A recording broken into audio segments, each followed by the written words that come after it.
After falling to the San Diego Strike Force 55-45 in Week 5, the Arizona Rattlers headed into Iowa for a Week 6 matchup with the Barnstormers, desperately looking to end this 3-game losing streak. A little side note about the Barnstormers, they were one of 4 winless teams in the IFL heading into that matchup. While I did not have the time to watch this game, I did watch the highlights, and I did catch this little mistake. So, let's go ahead and start off. The Rattlers get the ball first, and it says that Isaiah Houston recorded the opening touchdown. It was actually Jamal Miles, ASU alumni Jamal Miles, on the second offensive play of the game, a 38-yard touchdown. So that touchdown goes to Jamal Miles, not Isaiah Houston.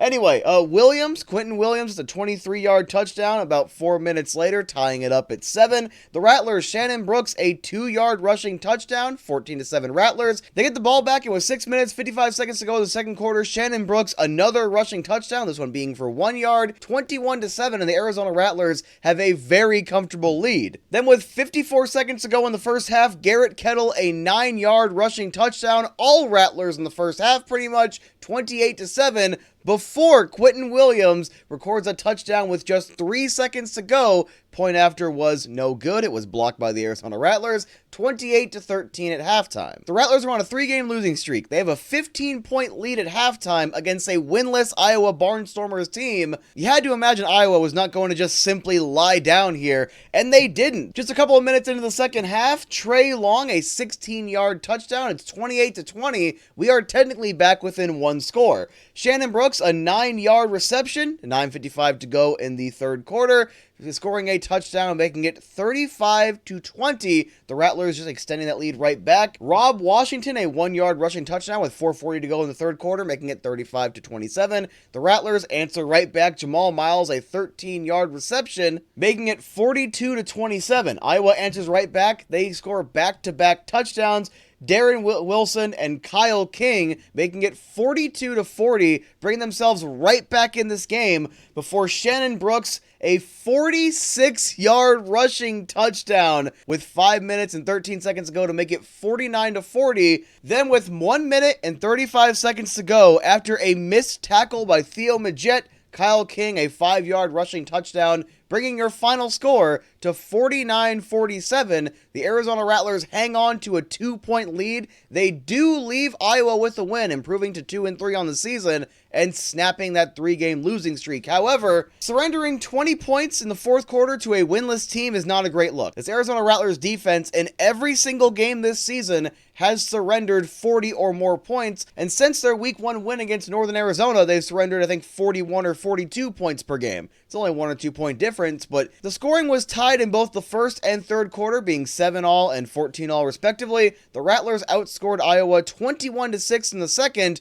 However, were outscored 20-7 in the fourth, and overall, they allowed 34 points in the second half. The Rattlers defense clearly played really well in that first half, and the second half just couldn't hold on to it. And considering, again, this is a winless team they went up against, that is not exactly a great thing. There are a lot of injuries, yes, but at the same time, one of the biggest problems all season has been defense. Talking about defense, I want to talk about some individuals because, fun fact, there were no forced fumbles, sacks, or interceptions. You had a couple tackles for loss. Connor Taylor had one. Theo Majette and Savon Lowry each shared a tackle for loss. You had a couple of pass breakups, one by Jermaine Dobbs and one by Perkins, and you had a block by Savon Lowry. So there were a couple of good individual plays, but not those marquee plays, I guess is the best way to say it. Let's go ahead and take a look at the offense. Garrett Kettle, 15 for 19, 140 yards and 2 touchdowns. Kevin Sims Jr. came in 1 for 2, 38 yards and a touchdown. That didn't sound right to me. So I went ahead and reviewed the footage, and Garrett Kettle played the entire game. So whoever is doing the scorekeeping for the Indoor Football League, they dropped the ball majorly in this game. I did forget to mention, quarterback Lorenzo Brown Jr. was cut before this game, and technically Dalton Sneed could have played. Since Dalton Sneed has been at practice, and it is questionable whether or not he will play in this next matchup against the Jacksonville Sharks. Anyway, Shannon Brooks, 14 attempts, 81 yards, 3 touchdowns. Solid night for Shannon Brooks. Garrett Kittle, 8 rushing attempts, 31 yards and a touchdown. Jamal Miles, 2 attempts, 14 yards. Jamal Miles, 8 receptions, 65 yards and a touchdown. Shannon Brooks, 4 receptions, 40 yards and a touchdown.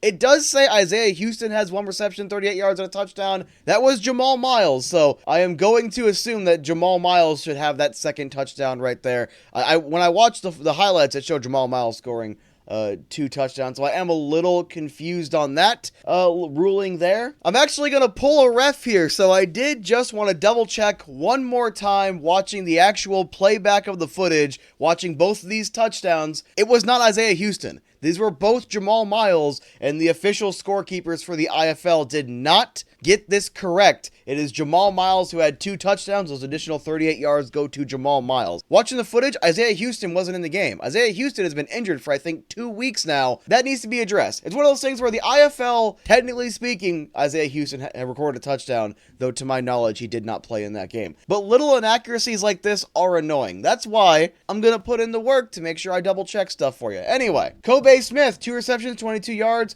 and Glenn Gibbons Jr., only 1 reception for 13 yards. He breaks that massive hot streak of multiple touchdowns a game for multiple games. However, with how great Glenn Gibbons Jr. has been, one off game or one game where they don't go to him very often is not something I'm overly concerned about. Today, as of recording, and hopefully when the video goes up, the Arizona Rattlers will be taking on the Jacksonville Sharks at home. And Jacksonville 0-4 heading into this one. The Rattlers breaking that losing streak. They're 2-3. So all they need to do is simply beat this team that has not managed to score more than 35 points all season. And the Rattlers have given up no less than 40 points every single game. So it's going to be a very interesting matchup. Look, the Arizona Rattlers cannot take this team lightly. On the defensive end of the football, they have a guy named Ulrich Jones, who was an absolute beast for the Arizona Rattlers. That's going to give Garrett Kittle or Dalton Sneed, whoever ends up starting, a massive headache heading into this game. But hey, if the Arizona Rattlers want to turn this around, they want to be 500 heading into the bye week, and they want to make sure to make the playoffs in a very stacked Western Conference, they need to beat the winless Sharks. I will hopefully see you guys in a couple of days.